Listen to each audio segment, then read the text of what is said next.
aujourd'hui, je vais vous parler du référencement naturel, qui est aussi appelé SEO, en anglais Search Engine Optimization, donc optimisation pour les moteurs de recherche, qui est un terme de plus en plus utilisé en français également, parce que référencement naturel, c'est un terme assez vague, qui ne parle pas forcément et qui ne représente pas exactement non plus ce qu'on fait.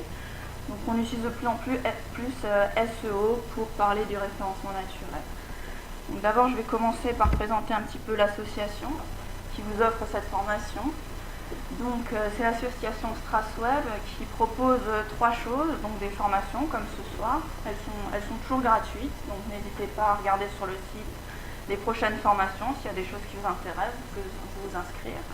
Et également vous désinscrire si vous ne pouvez pas venir finalement, ça permet de remettre des places pour les autres. On propose également des prestations web, donc pour les petites associations qui voudraient un site internet, à des prix très concurrentiels, puisque c'est des étudiants et des jeunes diplômés qui font les prestations. Donc ça revient moins cher qu'une agence professionnelle et ça permet de donner de l'expérience à ces jeunes diplômés et ces étudiants pour valoriser après auprès d'un employeur quand ils chercheront du travail. Donc c'est très sympa de nous donner un peu de travail, ça nous permet d'acquérir un peu d'expérience. En plus, c'est avantageux pour vous puisque c'est à des tarifs plus bas que des agences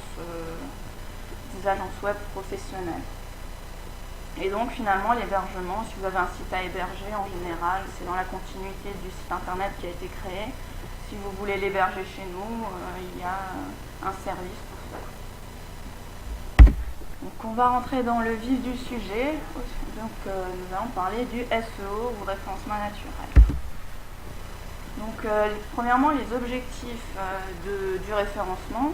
Il faut savoir que c'est un domaine qui se développe de plus en plus, comme dans le web, on se spécialise de plus en plus. Il y a quelques années, on pouvait tout faire dans un site web, et maintenant il y a un spécialiste pour le référencement, un spécialiste pour les réseaux sociaux, un spécialiste pour le design du site, un spécialiste pour le développement du site.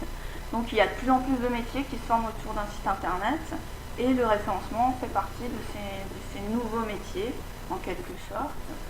Donc ça fait à peu près 4-5 ans que ça se développe vraiment fort, parce qu'il y a des besoins d'être bien placé sur les moteurs de recherche. Cela permet effectivement aux gens, en faisant des requêtes sur leur moteur de recherche, de voir votre site, et non pas ceux des concurrents. Parce qu'en général, tout le monde utilise les moteurs de recherche dans cette salle, je pense. Vous allez rarement plus loin que les 3 premiers résultats. On est d'accord, vous n'allez pas à la page 6, 7, 8, à moins que ce soit vraiment une recherche très spécialisée parce que vous travaillez sur votre mémoire et que vous cherchez des articles de recherche très pointus. Mais si vous recherchez juste un fleuriste à Strasbourg, vous allez regarder les 3 premiers résultats et c'est eux qui vont avoir tous les clients potentiels qui recherchent un fleuriste à Strasbourg. Donc c'est très important d'être bien référencé sur les moteurs de recherche. Donc pour un site, il y a plusieurs sources de trafic. Premièrement, les moteurs de recherche, c'est principalement l'objet du référencement, c'est d'être vraiment bien placé, en bonne position sur les moteurs de recherche. Mais il y a également d'autres moyens d'arriver sur votre site, notamment les réseaux sociaux, qui se développent également de plus en plus. Donc avoir une page Facebook avec des liens vers votre site, ça peut aussi vous ramener du trafic sur le site. Également le netlinking. Qu'est-ce que c'est le netlinking ? C'est des liens d'autres sites qui pointent vers votre site. Donc, ça peut être des partenaires, mais généralement c'est plutôt parce que votre site est pertinent. Vous avez un blog par exemple avec des articles très intéressants. Pour rester sur notre fleuriste, vous parlez très bien des orchidées et tous les autres fleuristes se disent waouh, ça c'est quelque chose de super, je vais mettre un lien vers ce site sur le mien parce que c'est très intéressant pour mes clients.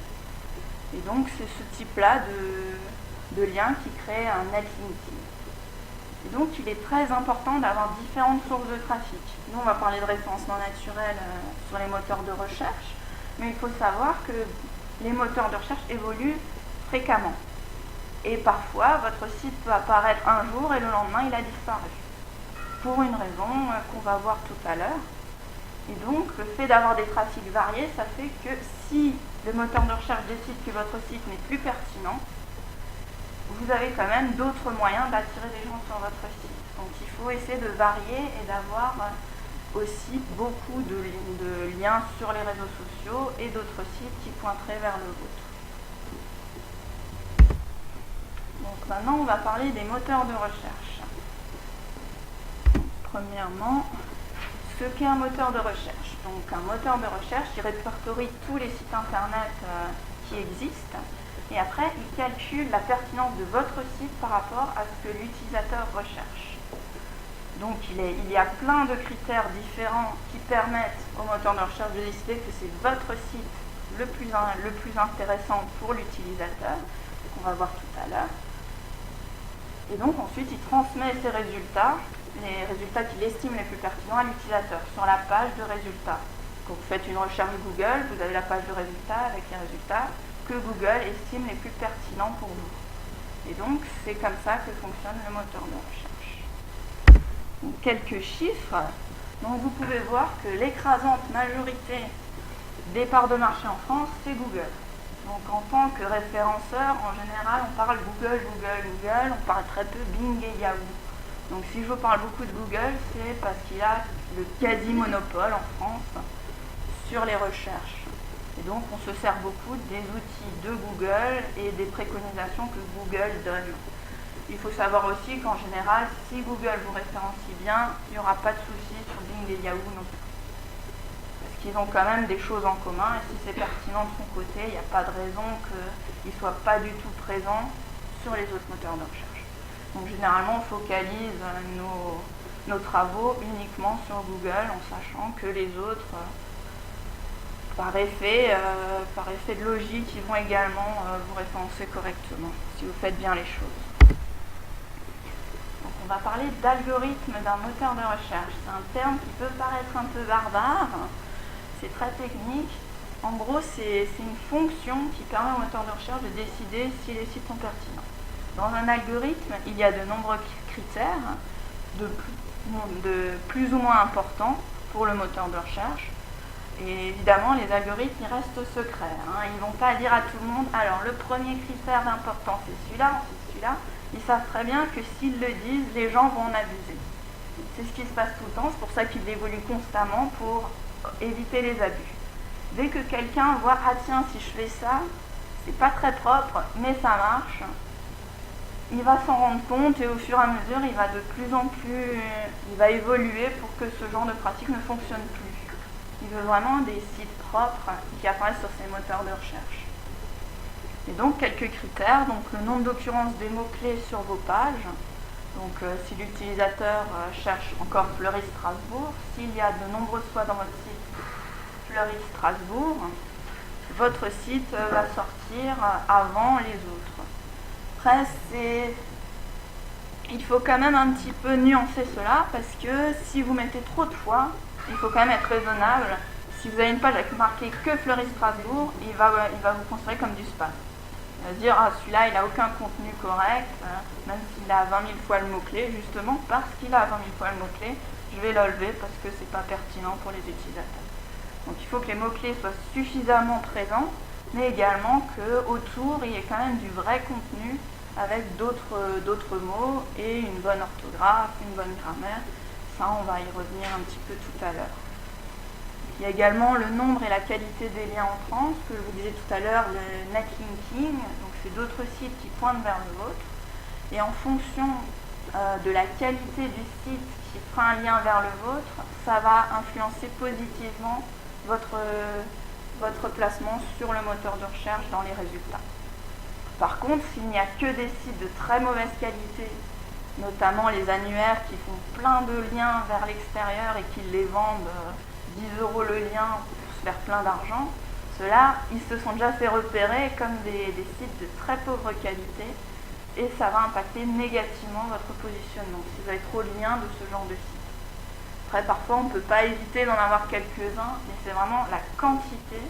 Si vous avez vraiment beaucoup de liens de sites de faible qualité, ça va être vu et vous allez être moins bien positionné sur le moteur, voire complètement supprimé. Et également la fréquence des nouveaux contenus. Donc peut-être vous avez remarqué, de plus en plus les sites ont également un blog où ils mettent des articles. Parfois c'est vraiment pas très intéressant, on sent qu'ils font des articles juste pour remplir et créer des nouveaux contenus. Je pense que vous êtes déjà tombé sur ce type de blog de grandes entreprises qui ont besoin de trafic. Et donc c'est pour ça, c'est parce que la fréquence, avoir un nouvel article chaque semaine avec du contenu dedans, même si le contenu n'est pas pour un être humain très intéressant, le moteur de recherche va voir que c'est bien écrit, qu'il y a des bons mots-clés, que ça peut être intéressant, ça va valoriser votre référencement, donc votre positionnement sur les moteurs de recherche. Maintenant, on va parler des mots-clés, keywords en anglais. Donc il faut savoir que le référencement, comme c'est Google, on utilise souvent les mots en anglais. Comme je vous l'ai dit tout à l'heure, Search Engine Optimization, c'est de l'anglais. Et comme Google est un peu le maître de tout ça, on utilise beaucoup les termes anglais, c'est bien de connaître les deux termes. Donc qu'est-ce qu'un mot-clé? Je vous l'ai dit tout à l'heure déjà. Donc c'est des mots qui sont recherchés par l'utilisateur. Notamment ici, je vous donne l'exemple de voyage pas cher, qu'on retrouve ce que beaucoup de gens cherchent. Il faut aussi savoir que parfois les mots recherchés, ils sont mal orthographiés. Parce que les gens, ils n'écrivent pas forcément très bien. Il y a des gens qui... Comment dire? Ils cherchent juste leur recherche et ils réfléchissent pas à la grammaire, à l'orthographe. Et du coup, parfois, ça peut être intéressant d'avoir aussi les requêtes un peu mal orthographiées dans votre site. Pas en première page, sinon on va se dire c'est quoi ceci, il est mal écrit. Mais un petit peu de temps en temps pour quand même montrer la recherche pourrait être pertinente pour mon site aussi. Donc, mais il ne faut pas qu'il soit trop visible quand même. Sinon, vous passez pour un site assez... Pour l'utilisateur, il va se dire il ne sait même pas écrire sur ce site, c'est quoi ça? Je vais aller chez le concurrent qui sait écrire. Mais c'est quelque chose à prendre en compte que des fois les requêtes sont un peu mal orthographiées et qu'il faut quand même essayer de récupérer ce trafic-là aussi. Parce que même si les gens ne savent pas écrire, ils peuvent acheter chez vous. Donc c'est important à savoir. Donc il faut bien réfléchir à ces mots-clés quand on crée un site internet. Et donc chaque individu pense différemment. Ça veut dire qu'une personne qui cherche un fleuriste à Strasbourg, je reprends souvent l'exemple, comme ça on a un fil rouge toute la soirée. Donc la personne peut chercher fleuriste Strasbourg, elle peut chercher fleurs Strasbourg, elle peut chercher orchidée Strasbourg. Il y a plein de variantes. Et donc il faut bien penser quand on cherche à trouver les mots-clés pertinents pour son site, tiens, qu'est-ce que les gens pourraient utiliser? Et pas se cantonner à si moi je cherchais, qu'est-ce que je mettrais? Essayez vraiment de réfléchir plus globalement, même demander autour de vous, disant si vous cherchiez mon entreprise à Strasbourg, quels mots-clés vous utiliseriez? Quels sont les mots-clés qui vous paraissent pertinents pour mon site? Ça peut être une bonne idée de demander autour de vous, car chaque individu pense différemment, et ça serait un peu dommage de se couper d'une partie du trafic juste parce qu'on n'a pas réfléchi aux autres possibilités que les gens pourraient utiliser pour chercher votre commerce ou votre site internet. Donc il faut également penser aux combinaisons de mots-clés, parce que comme depuis tout à l'heure je parle de fleuriste Strasbourg, mais si vous mettez juste fleuriste, est-ce que votre boutique de fleurs à Strasbourg, vous avez envie qu'elle sorte? Sachant que les gens, ils ne cherchent pas vraiment dans votre domaine, du coup vraiment pensez à faire des combinaisons de mots-clés. Comme ça, déjà, c'est les gens les plus qualifiés. Qualifiés, c'est-à-dire les gens qui sont plus aptes à acheter chez vous, qui vont vous trouver. Parce que la personne qui cherche juste fleuriste, elle peut chercher à Lyon, elle peut chercher à Paris, elle peut chercher à Toulouse. Donc, c'est pas forcément utile de l'attirer chez vous. À moins que vous soyez une grande entreprise de fleurs et que vous êtes un peu partout, là, pourquoi pas. Il faut aussi savoir que pour être placé sur juste fleuriste, c'est très très difficile. Face à la concurrence, c'est très rude. Il y a beaucoup de gens qui veulent ce mot-clé, donc il vaut mieux chercher des combinaisons de mots-clés. Ça permet aussi de créer des choses, d'apparaître plus facilement. Parce que comme je vous ai dit, juste un seul mot, c'est très dur à accrocher si vous avez juste un petit site. Donc essayez plutôt de mettre des recherches locales avec le nom de la ville ou des combinaisons de produits que vous vendez pour sortir quand la personne cherche vraiment quelqu'un qui vend des orchidées à Strasbourg, et là, c'est vous. Vous voulez y être. Donc là, c'est plus pertinent et c'est plus facile aussi que juste sortir sous fleur ou fleuriste. Donc Google nous propose un outil, le planificateur de mots-clés, qui permet de voir un petit peu justement les combinaisons de mots-clés qu'on veut, si elles sont déjà très concurrentielles ou s'il y a très peu de gens qui travaillent dessus. Et également le nombre de personnes qui recherchent cette requête sur Google par mois. Donc, je vais vous faire une petite démo de cet outil. Donc voilà. J'arrive à mettre ma souris de l'autre côté. Ok. Donc, obtenir, chercher une nouvelle idée, obtenir relative au volume. Donc c'est cette option-là. Et donc ici, on saisit nos mots-clés. Donc par exemple, on va chercher juste fleuriste.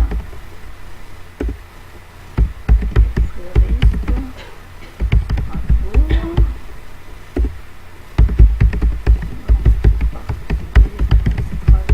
Je vous garantis pas qu'il y ait beaucoup de gens qui cherchent ça.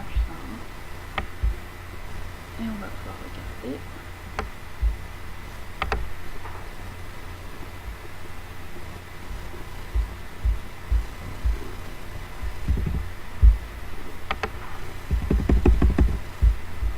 J'ai un ascenseur ici.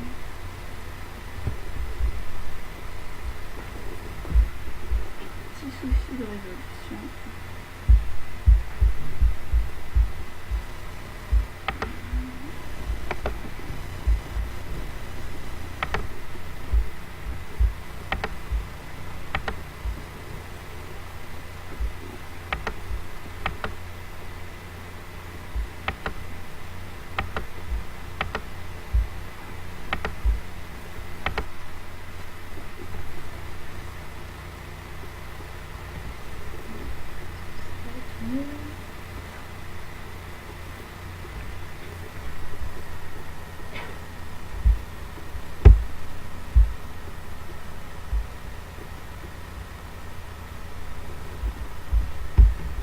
Un petit peu mieux.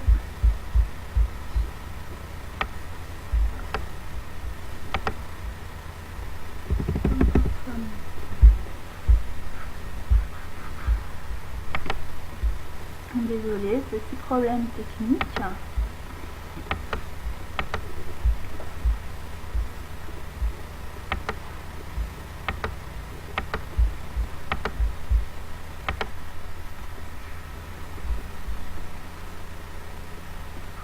pire.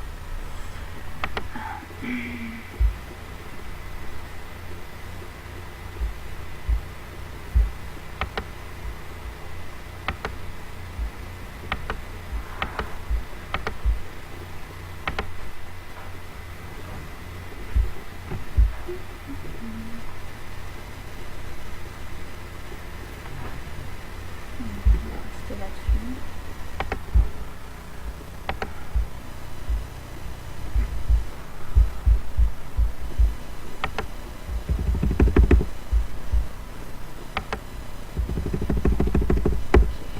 Voilà. Donc, comme on peut voir ici, on voit le nombre de recherches mensuelles, donc 27 100 pour fleuriste, et pour fleuriste Strasbourg, 720.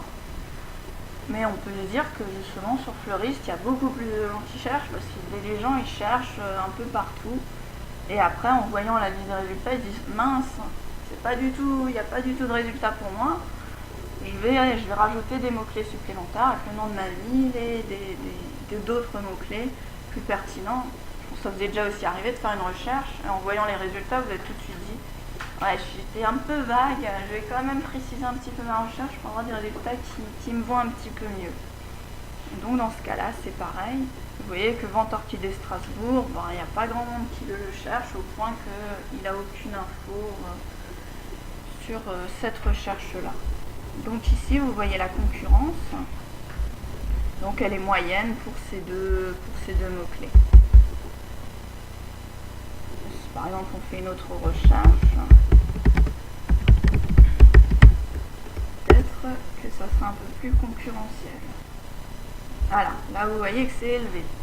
Parce que le plombier à Strasbourg, il veut se faire repérer tout de suite. Il se dit, c'est moi, c'est des gens, ils ont des problèmes avec, ils ont une fuite, ils cherchent juste plombier Strasbourg, ils prennent le premier. Donc il y a beaucoup de gens sur le coup. Alors peut-être justement ces gens qu'on appelle. Alors que le fleuriste, on va voir, on sait qu'il y en a en bas de chez soi, on peut y aller chercher les fleurs. Alors que le plombier, il faut l'appeler là-bas. Donc je pense que c'est une des raisons qui fait que la concurrence est peut-être plus élevée sur ce genre de terme. Si vous cherchez boulangerie, il y a de fortes chances que ce soit aussi assez faible, parce qu'on n'appelle pas un boulanger au pif, on a son petit boulanger préféré, on va toujours chez lui.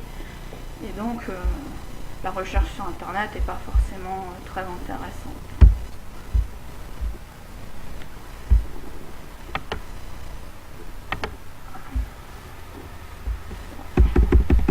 J'ai eu un petit couac.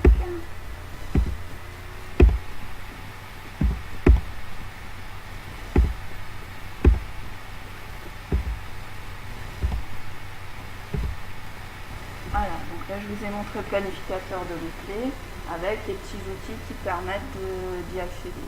Donc pour y accéder, il suffit d'aller sur AdWords, vous cherchez AdWords dans Google et vous créez un compte gratuitement et ça vous permet d'avoir accès à cet outil pour un petit peu tester les mots-clés que vous pensez pertinents. Donc deux des clés d'un bon référencement, c'est déjà l'optimisation du site internet, on n'en a pas encore trop parlé, on va en parler juste tout à l'heure. Et le netlinking, donc avoir des bons liens d'autres sites qui arrivent sur le vôtre. Donc pour aborder un petit peu l'optimisation du site internet, je dois vous présenter un petit peu le langage HTML. Ça sera très rapide, c'est vraiment les bases, c'est bien pour comprendre les petites choses qui peuvent aider votre référencement. Donc le langage HTML est un langage de balises. Et donc c'est deux balises qui entourent un élément. Donc là dans l'exemple, vous voyez qu'il y a deux petites balises, donc avec des chevrons, donc H1, H1, et à l'intérieur ça indique qui est le titre 1. H1 c'est-à-dire header 1. Donc c'est le titre de niveau 1. Et c'est comme ça que tout le langage marche, c'est vraiment entourer les éléments par des balises qui vont expliquer au navigateur quel type d'éléments sont à l'intérieur de ces crochets. Donc voilà un petit exemple simple de code HTML. Vous voyez en haut, il y a le titre de niveau 1, ma page. Ensuite, vous avez un élément div, ça veut juste dire conteneur, qui commence ici et qui finit là. C'est-à-dire que tout ça, c'est dans le conteneur. Donc là, vous avez 2P, c'est paragraphe. Donc ici, vous avez un paragraphe. Donc là, la div se referme. Donc là, vous avez un conteneur. Et le deuxième conteneur, il est ici. Vous voyez, balise fermante, balise ouvrante. Et comme ça, tout le long. Donc là, vous avez une petite liste avec balise ouvrante, balise fermante de liste. Je pense que c'est assez compréhensible. Et il faut pas savoir coder, ne vous inquiétez pas pour optimiser son site. Donc on va discuter de ça tout de suite. Et donc justement je vous ai montré un petit peu ce que c'est le HTML parce qu'une bonne structure HTML est primordiale pour être bien référencé. Ça montre à Google que votre site est de qualité, qu'il n'est pas fait n'importe comment, qu'il n'y a pas des balises qui ne sont pas fermées, il faut toujours fermer la balise qu'on ouvre, et des choses comme ça. C'est un indicateur pour lui de savoir si le site est de qualité parce qu'il est bien construit. Donc ça c'est une première chose à savoir. Donc il faut également utiliser les balises H1, H2, H3 correctement, de préférence mettre vos mots-clés dedans, parce que c'est les balises d'importance pour le moteur de recherche. Donc comme c'est des titres, forcément c'est les choses les plus importantes de la page. Le titre est toujours la partie la plus importante. Donc ensuite il faut une bonne hiérarchie du site avec des pages qui ont du sens au niveau des noms de pages. Donc les noms de pages doivent toujours avoir les bons mots-clés qui correspondent au contenu de la page. C'est très important. Donc il y a également les balises title, donc ça c'est un petit peu plus technique. c'est le titre qui apparaît en haut de votre navigateur. Il n'apparaît pas à l'intérieur, mais en haut du navigateur. Et donc ça aussi, c'est un élément très important. Il faut essayer de mettre ces mots-clés dans cette balise également. Mais il ne faut pas juste mettre votre mot-clé. Il faut vraiment créer quelque chose qui ait du sens et qui soit joli à lire.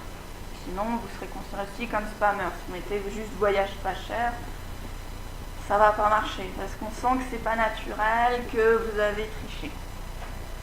Ensuite, pour finir, les balises métadescription. Donc, c'est la petite description que vous voyez sur le moteur de recherche. Vous avez le nom de votre site et une petite description en dessous dans les résultats de recherche. Et donc ça, c'est les balises métadescription que le développeur, enfin la personne qui crée le site remplit elle-même. Donc il faut qu'il soit... C'est vraiment le texte qui va attirer la personne. Le contenu ne va pas du tout influencer votre référencement, mais par contre, il va attirer le clic de l'utilisateur dans la page de recherche. Donc c'est très important, il faut bien y penser et avoir des choses pertinentes pour chaque page.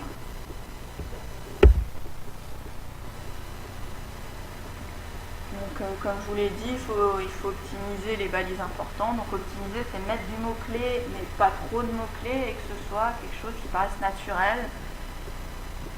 Donc, si par exemple, vous êtes le fleuriste de Strasbourg, vous mettez le nom de votre entreprise, Flora Shop, fleuriste à Strasbourg, pour que ce soit quand même un petit peu naturel. Donc voilà, comme je disais, il ne faut pas non plus mettre trop de mots-clés dans vos pages, sinon ça va être repéré tout de suite, vous serez considéré comme spammer. Parce que vous essayez de tricher avec l'algorithme. C'est comme je vous disais tout à l'heure, à force d'avoir des gens qui abusent sur les faiblesses des algorithmes, ils les rendent de plus en plus pointus pour que les sites qui trichent n'apparaissent plus.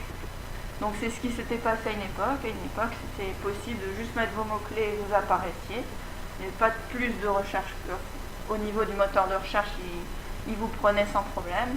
Et il a vu que ça créait des abus, que les contenus n'étaient pas pertinents pour les utilisateurs, et du coup, que ces utilisateurs ils partaient sur un autre moteur de recherche. Et du coup, il perd sa clientèle. Donc c'est dans son intérêt à lui de présenter des choses pertinentes. Et c'est pour ça qu'il essaye au maximum d'éviter les abus. Dès qu'il voit qu'il y a une pratique qui se fait et qui fonctionne et qui n'est pas réglo, on va dire, il va faire en sorte que ça ne passe plus. Et donc ça fait partie justement, les mots-clés où il y en a de trop, il va considérer ça comme du spam et il ne va plus le prendre en compte. Ensuite, un bon maillage de liens internes. Il faut que votre site il communique d'une page à l'autre et pas uniquement dans le menu.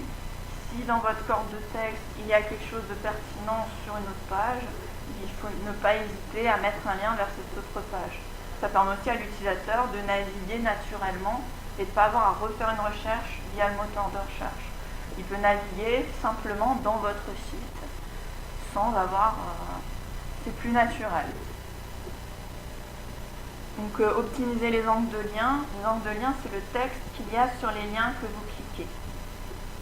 Et donc, il faut qu'il y ait les bons mots-clés qui soient pertinents, parce que ça aussi, c'est pris en compte par le moteur de recherche. Et donc, comme on voit souvent, il y a beaucoup de liens où il y a juste marqué « cliquez ici » ou « en savoir plus ». C'est pas forcément la meilleure idée. C'est mieux d'écrire vraiment où vous allez arriver en cliquant sur ce lien.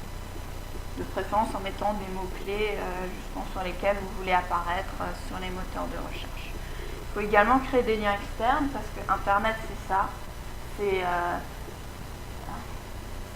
une web, donc c'est une toile et il faut que ça aille dans tous les sens. Que de votre site on puisse aller sur un autre site, que de l'autre site on puisse aller sur un autre site.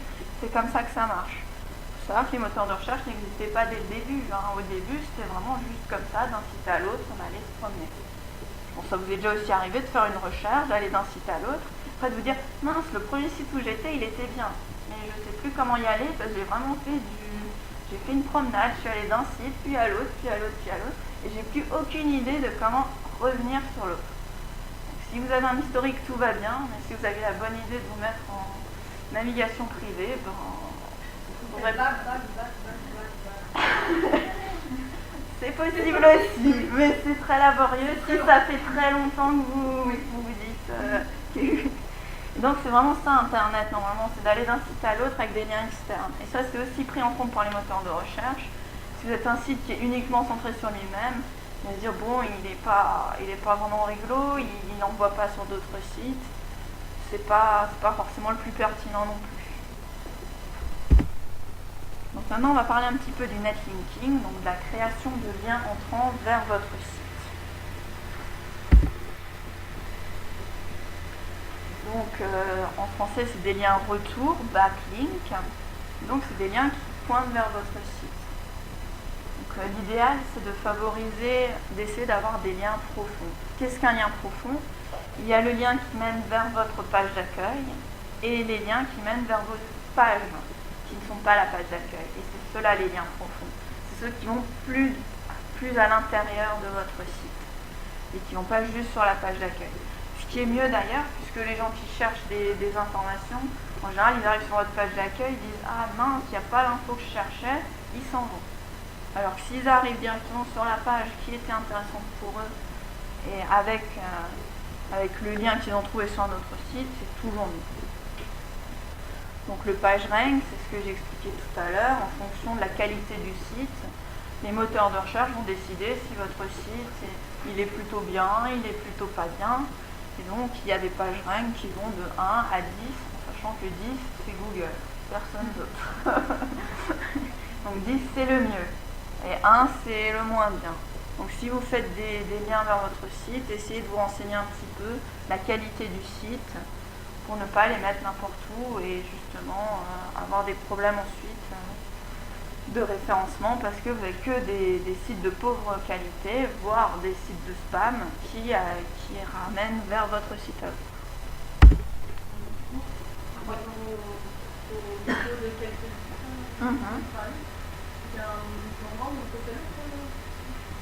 Donc c'est un petit peu compliqué parce que Google mettait à disposition un petit plugin pour voir les pertinences des sites, mais il ne le met plus à jour. Parce qu'il se dit, ça permet aux gens qui essayent de tricher de ne pas respecter mon algorithme. Donc on peut quand même utiliser ce plugin. Donc si vous tapez PageRank sur Google, vous allez tomber dessus. Mais il faut savoir qu'il n'est plus à jour depuis un an, je crois. Oui. Et justement, ce lien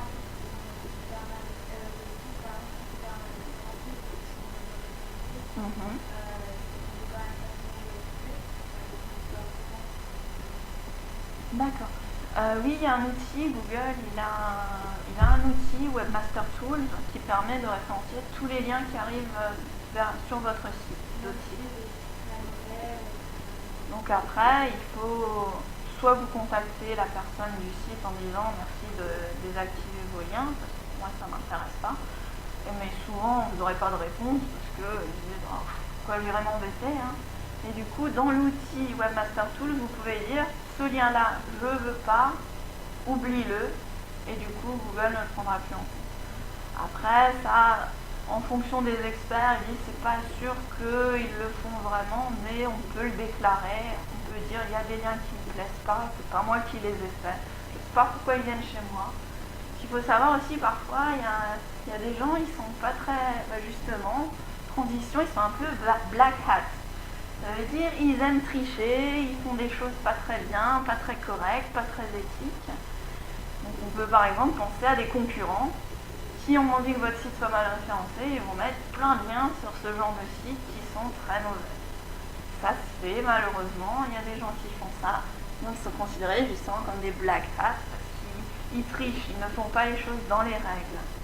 Et donc justement cet outil sur Webmaster Tools, vous pouvez dire ces liens-là, c'est pas moi qui les ai demandés, et normalement ça devrait améliorer au moins un petit peu.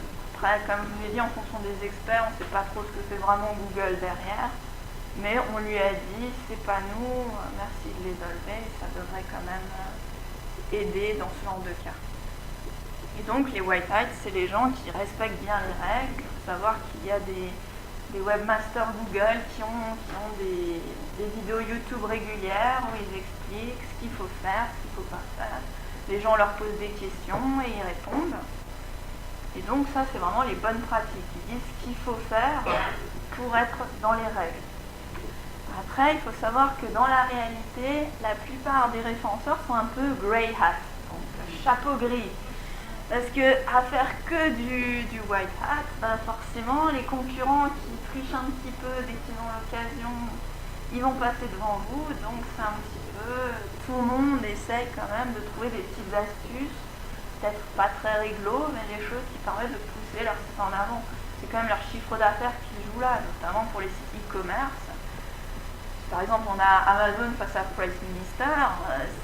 Si Price Minister est triche, bon, Amazon, je pense qu'il est toujours premier, mais s'il y en a des concurrents peut-être un peu plus sur le même niveau, on ne peut pas se permettre de perdre des places comme ça. Donc, on va essayer de trouver des petites astuces, des choses pour tricher un petit peu avec l'algorithme.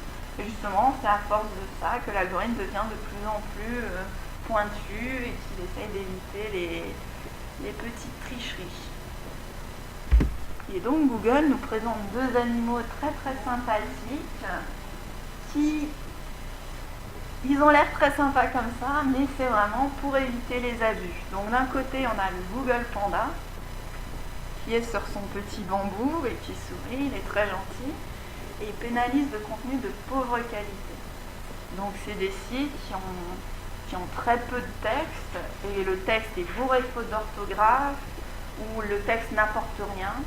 Il y a des sites de farm content, des fermes de contenu qui piquent le contenu un peu partout et le mettent sur leur site. Et du coup, c'est pour éviter ce genre de choses que Google a sorti son algorithme Google Panda, qui permet d'évaluer si le contenu est vraiment de qualité et s'il est unique, pertinent.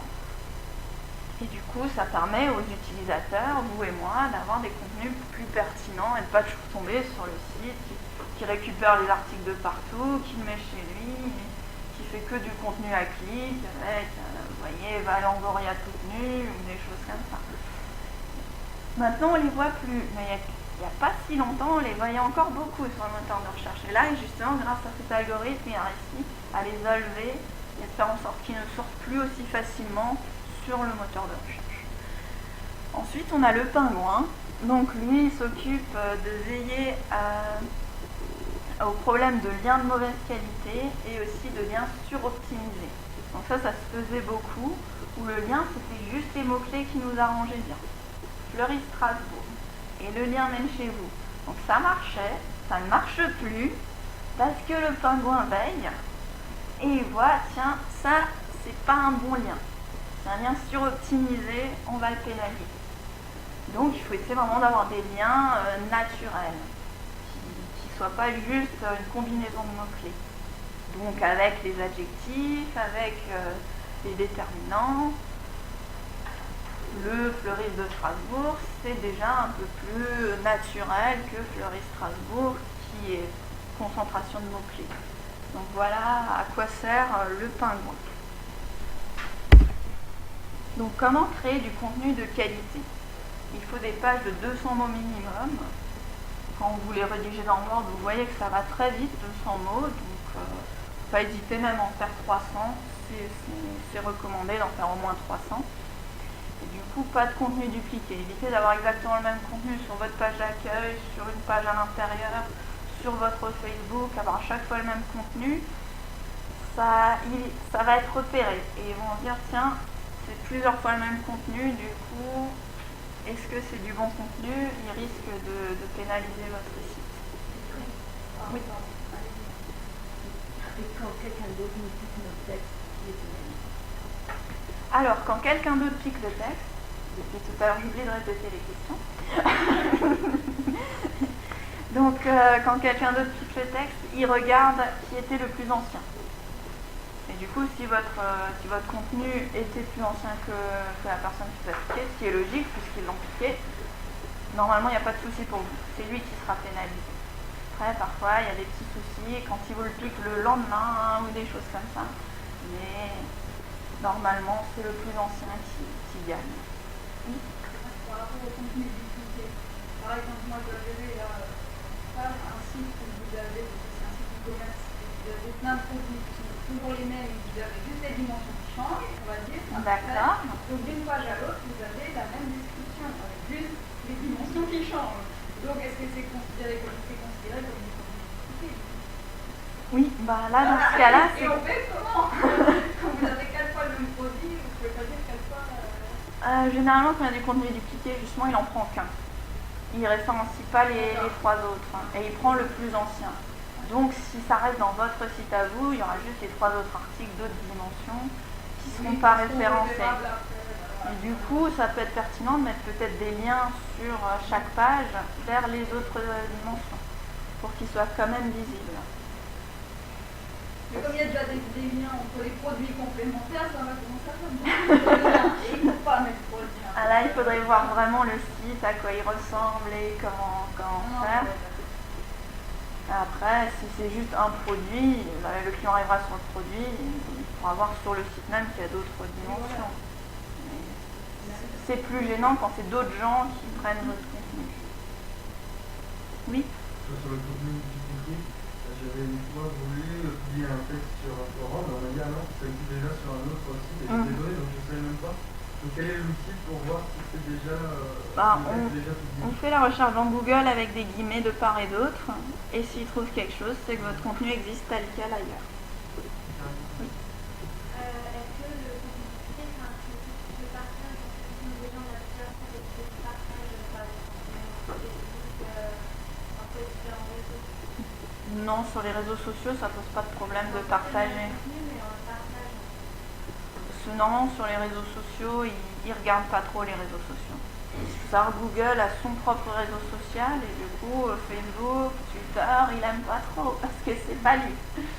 Et donc, en général, ils ne regardent pas trop les réseaux sociaux. C'est surtout si des sites différents ont le même contenu. Il y a souvent le cas, par exemple, d'une entreprise qui aurait un site français et un site en Belgique francophone. Et du coup, ils se disent, bon, c'est un peu embêtant parce que le contenu est le même. Et là, normalement, si l'extension est différente, du coup, si c'est un autre pays, ça pose pas trop de problèmes. C'est justement ce qu'ils expliquaient dans leur vidéo YouTube. Ils avaient eu la question. Ils disaient que là, ça pose pas de problème. C'est des extensions différentes, ils comprennent bien que c'est pour des marchés différents. Et ça ne se fait pas concurrence. D'autres questions ? Donc lui, le texte doit bien écrit parce que maintenant il analyse un petit peu, il voit s'il y a trop de fautes d'orthographe, des fautes de grammaire, du français ou de l'anglais, ça dépend en quelle langue vous écrivez. On n'est pas cantonné au français, mais il repère et maintenant il y a des outils, vous connaissez peut-être Google Translate qui vous permet de traduire et du coup il a des bases de données assez volumineuses qui permet de comparer si le texte il est bien structuré, il a une bonne syntaxe. Il y a des outils très puissants pour vérifier que votre contenu est bien écrit. Après, si vous avez juste un accent qui manque ou des petites choses comme ça, c'est pas grave. C'est vraiment, faut pas que ça se reproduise trop et que le contenu, que le texte, il soit quand même bien écrit. Donc, les petites méthodes à proscrire. Donc, comme je vous l'expliquais tout à l'heure, il y a des méthodes qui marchaient très très bien il y a quelques années, qui ne marchent plus du tout à cause d'abus. Donc notamment l'enregistrement dans les annuaires de liens, c'est des sites qui ont que des liens vers des sites, d'autres sites, et qui les vendent parfois c'est gratuit, mais ils demandent un lien vers leur annuaire aussi, des petites choses comme ça, et du coup en général, il y a quelques annuaires de bonne qualité, ça c'est encore à vérifier avec des petits outils qui pourraient peut-être le PageRank, regardez, même s'il est plus actualisé, pourquoi pas, voir si l'annuaire est pertinent, il y en a quand même. Mais il y a quand même beaucoup d'annuaires où il n'y a que le lien et les mots-clés que vous voulez. Donc ceux-là, ils sont à proscrire. Donc suroptimiser les contenus, mettre trop souvent votre mot-clé, c'est repéré aussi, c'est pas naturel, ça va être pénalisé. Également, utiliser les noms de domaine. Donc les noms de domaine, c'est l'adresse qu'il y a en haut, dans amazon.fr, priceminister.fr ou .com, ça dépend. Et donc, si vous utilisez une combinaison de mots-clés pour votre nom de domaine, il ne va pas aimer. Achat de voiture d'occasion pas chère, c'est un exemple qui est souvent utilisé. là, vous n'allez pas sortir parce que vous trichez clairement et c'est même pas la peine d'espérer avoir du trafic là-dessus. Maintenant, on va parler d'autres sources de trafic qui ne concernent pas du tout le moteur de recherche, mais qui sont quand même importants parce qu'avoir du trafic sur votre site, comme je vous l'expliquais au début, c'est bien que ça ne vienne pas uniquement du moteur de recherche, qu'il y ait aussi des réseaux sociaux qui viennent vers votre site, parce que des gens ils peuvent venir de différentes manières sur un site, et même si en général les recherches sur le moteur de recherche sont les plus courantes, il faut quand même varier parce que le jour où il se dit tiens votre site n'est plus assez pertinent et qu'il le lève complètement des résultats, vous n'avez plus du tout de trafic. Donc il faut aussi bien penser à essayer de varier un petit peu, de créer un peu d'engagement sur Facebook avec des liens vers votre site pour que vous soyez quand même trouvable d'une manière ou d'une autre. Si le moteur de recherche décide de ne plus vous référencer du tout. Ça il peut le faire quand il veut. Il ne se gênera pas. Donc les liens sur les réseaux sociaux, ça n'améliore pas directement le référencement, ce que je vous disais un petit peu tout à l'heure, parce que Google il a son propre réseau social, et donc il n'a pas intérêt à valoriser votre site parce qu'il a plein de fans sur Facebook, il fait plein de tweets, mais il se dit bon ça c'est pas mon affaire, je ne vais pas le référencer. Une question?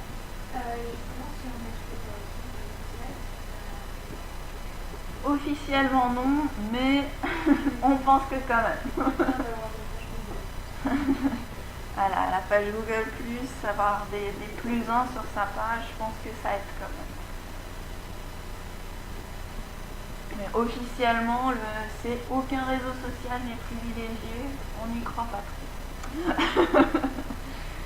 Et donc, comme je vous disais, les réseaux sociaux peuvent quand même augmenter votre nombre de visites. Si vous êtes un petit restaurant, c'est pas mal d'avoir sa page Facebook pour quand même apparaître. Et peut-être mettre des petites photos, des petites choses sympathiques pour améliorer l'engagement, avoir des liens du coup vers votre site, sans avoir à passer par le moteur de recherche. Donc le référencement payant, SEA, Search Engine Advertising. Donc ça, Google il aime bien parce que vous payez pour apparaître sur son moteur de recherche et donc c'est de la publicité payante. Je vais peut-être vous montrer.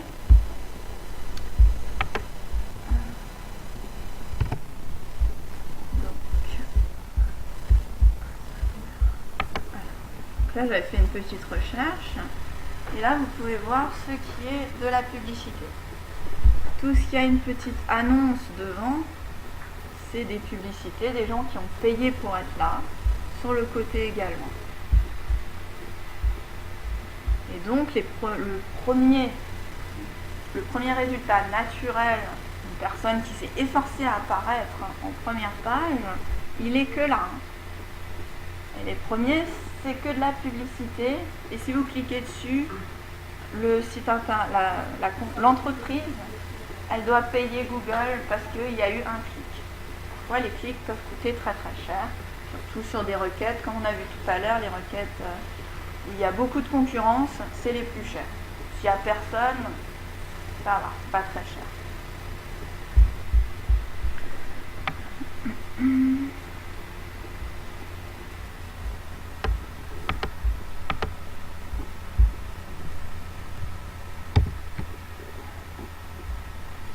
On revient sur la présentation. Donc le coût par clic, c'est ce que j'expliquais. Si vous cliquez, l'entreprise est facturée.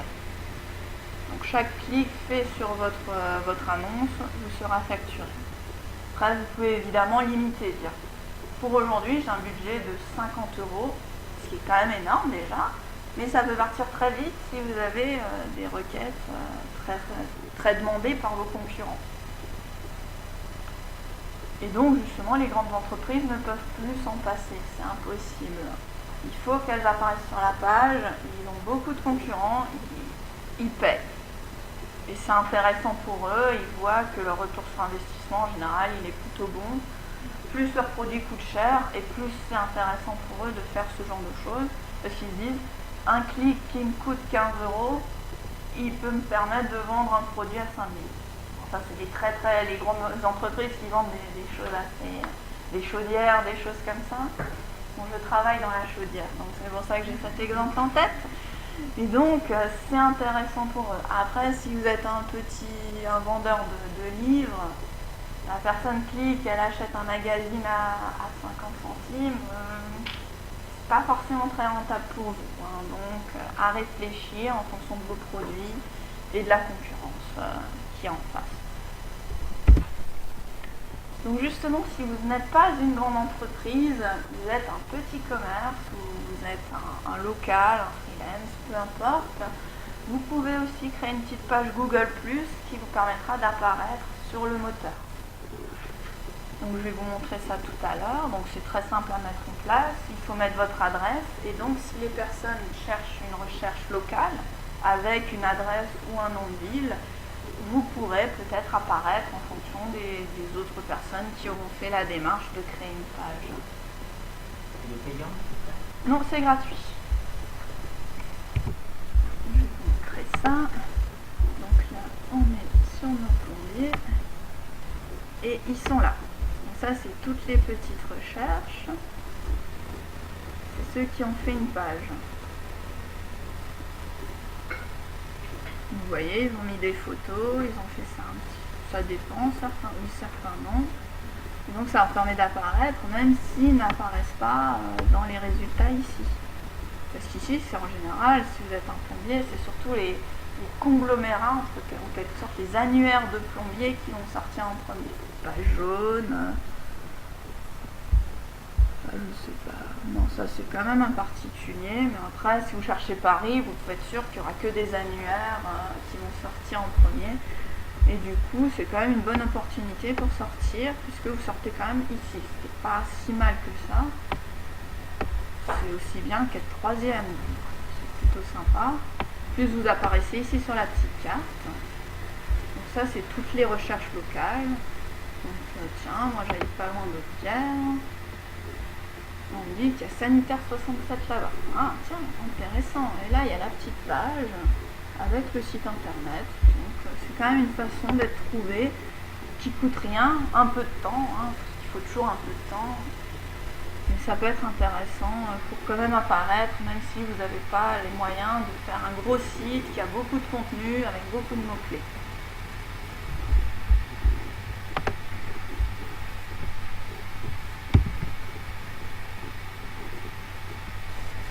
Voilà, on arrive à la fin de la présentation, je vais faire une petite conclusion.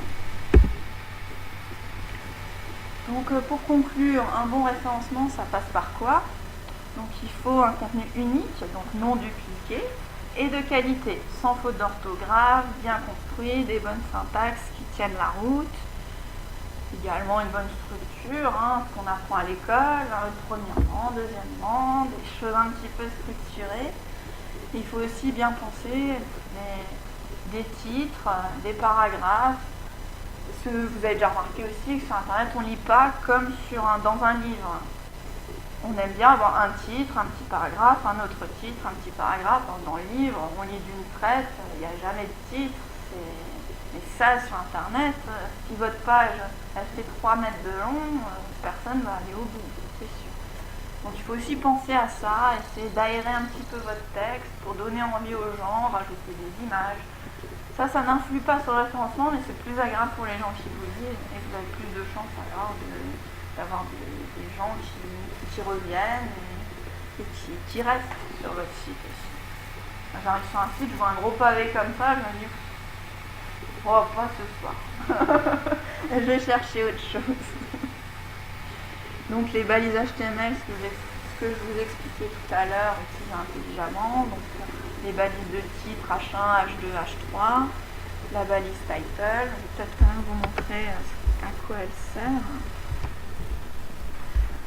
Donc la balise title, elle apparaît à l'envers. C'est ce qui apparaît là-haut. Je vais prendre un site. J'évite de cliquer sur les annonces, j'ai pas envie de leur faire payer de l'argent. Ça, vous voyez souvent exactement le même site en annonce et juste en dessous. Après, c'est à vous de choisir. Est-ce que si c'est un concurrent, allez, on appuie sur l'annonce, on appuie, ça va le ruiner. Et sinon, évitez, parce que faut un peu être sympa. Hein. Et donc là-haut, vous avez la balise Title. Plombier Strasbourg, 2.0603. Je sais pas ce qu'il y a de mieux, hein. Mettre votre numéro de téléphone dans la valise là-haut, je suis pas sûre que ce soit l'idéal, mais et ils ont remis la même chose ici. Hein. Et bon, du coup, le texte qui est là-dedans, il est aussi référencé, il est très important. Essayez de mettre des mots-clés pertinents tout en laissant une structure naturelle à votre phrase. Une petite autre chose, la balise title, elle apparaît aussi ici. C'est le titre. Après, le moteur de recherche peut décider ou non de la prendre. Parfois, il se dit, tiens, c'est pas terrible ce qu'il a mis, je vais la changer. Mais généralement, ils prennent justement votre balise à vous que vous avez mis en place pour ce qu'il y a là. Comme là, vous voyez, Sanipresse Plombier Chauffage, la petite barre et après le nom de l'entreprise. C'est ce qui se fait souvent.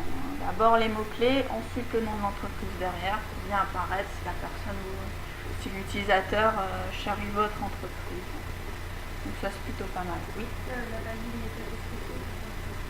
Donc la balise métadescription, c'est ce qu'il y a ici.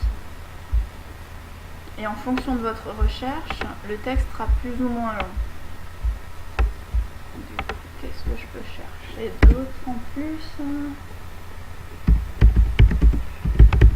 C'est pas le plombier qui s'occupe du chauffage. Mais... Et du coup, là, vous voyez, vous avez 3 lignes. Alors qu'avant, vous n'en aviez que 2. Là, ici, il n'y en a que 2.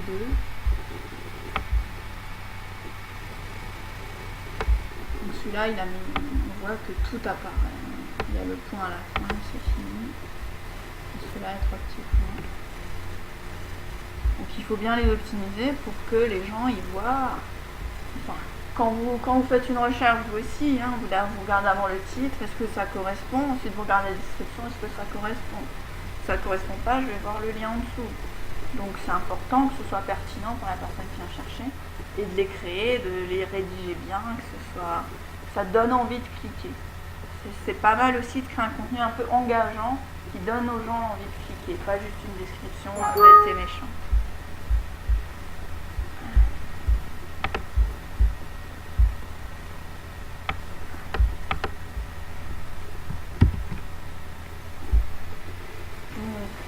On a parlé des balises et des liens de qualité qui doivent revenir vers vous. Donc évitez les annuaires qui ont beaucoup de liens et qui sont de très pauvre qualité, qui risquent de vous pénaliser.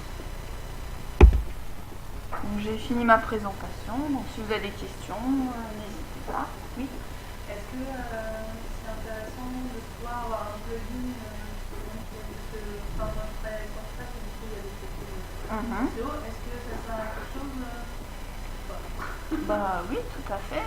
Il y a les plugins déjà qui vous permettent de rédiger vous-même la métadescription de votre page. Ça c'est très intéressant. Sinon elle est générée automatiquement à partir du contenu de la page. Donc ça c'est pas terrible. Après il y a aussi des plugins qui vous permettent de valider votre page. Justement. Et donc vous finissez votre page, vous allez sur ce plugin, vous lui demandez est-ce que ça te paraît correct? Il va dire non, tu as mis trop souvent le même mot, trop de fois le même mot-clé. Du coup, il faut réduire un petit peu parce qu'il connaît un petit peu les fréquences avec lesquelles on peut mettre. Il dit non, ton contenu est trop court, il fait que 190 mots. C'est recommandé d'en avoir au moins 300. Essaye d'écrire un peu plus. Du coup, oui, ça peut être utile, mais bon, quand on connaît pas bien, et même quand on connaît bien, ça permet de tout faire directement dans la page, de ne pas avoir à aller ailleurs et de rédiger ailleurs les métadescriptions, de vérifier qu'on n'a pas fait de bêtises au niveau du contenu.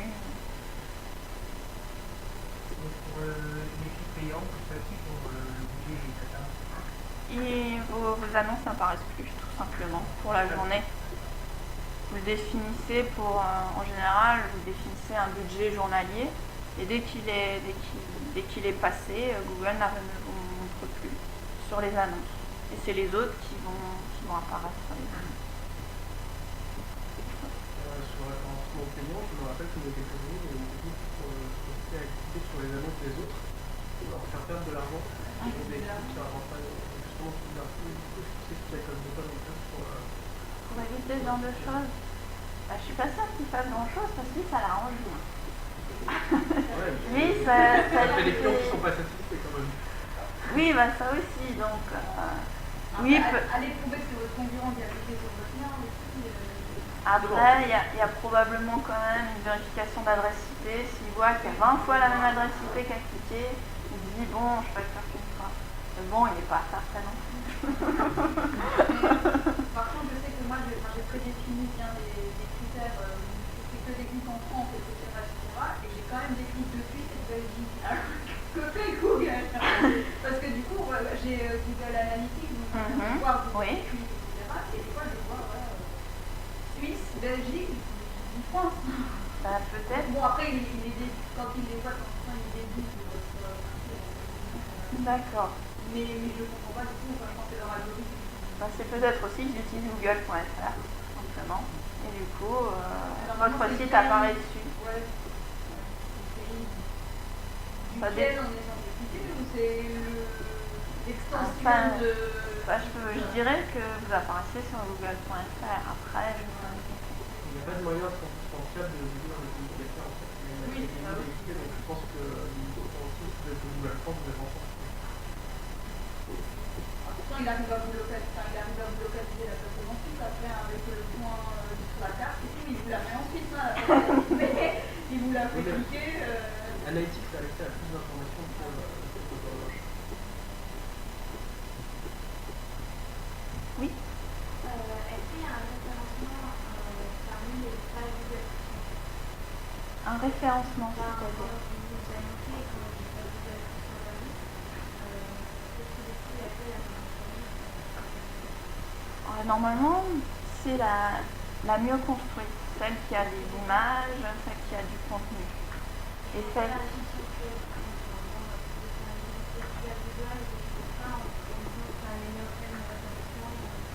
Une visite virtuelle, c'est-à-dire. C'est quand vous baladez. Qu'est-ce que vous D'accord. C'est vrai que ça améliore le référencement. Ça, je suis pas sûre. Ça m'a l'air plutôt gadget. Après, oui, s'il y a des gens qui s'intéressent à l'intérieur de vos locaux, il y a des gens qui le font sans Google, qui le font sur leur site internet parce que c'est un peu gadget, ça plaît aux gens de voir un petit peu. Sur la page Google. Et du coup, c'est un service proposé par Google lui-même. Non, c'est les photographes qui sont agréés pour faire les photos de Google. D'accord. Je ne peux pas vous dire, mais je ne suis pas sûre que l'investissement vaille les retours potentiels.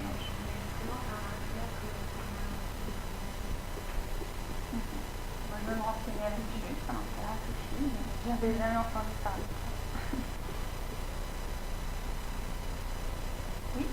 Pour le référencement des images, à part le hype, il y a quelque chose que vous avez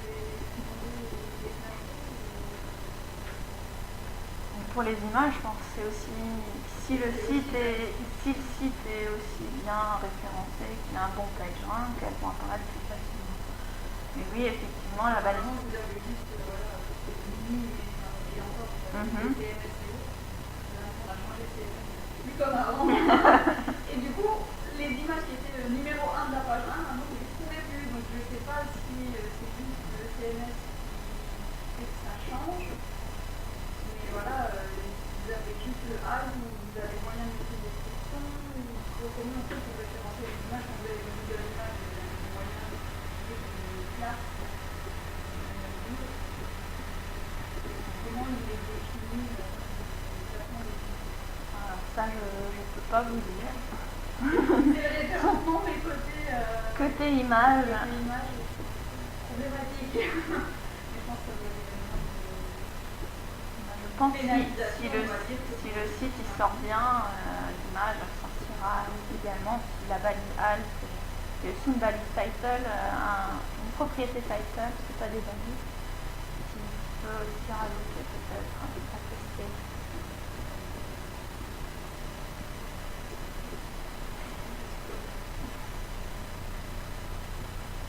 D'autres questions?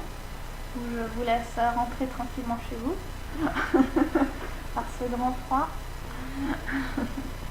Merci en tout cas, c'était très agréable. Merci à vous. Avant que vous partiez, j'ai des petits questionnaires à vous faire remplir. Vous êtes un client d'accord. Vous avez travaillé, Je suis en apprentissage, donc je suis quand même étudiante.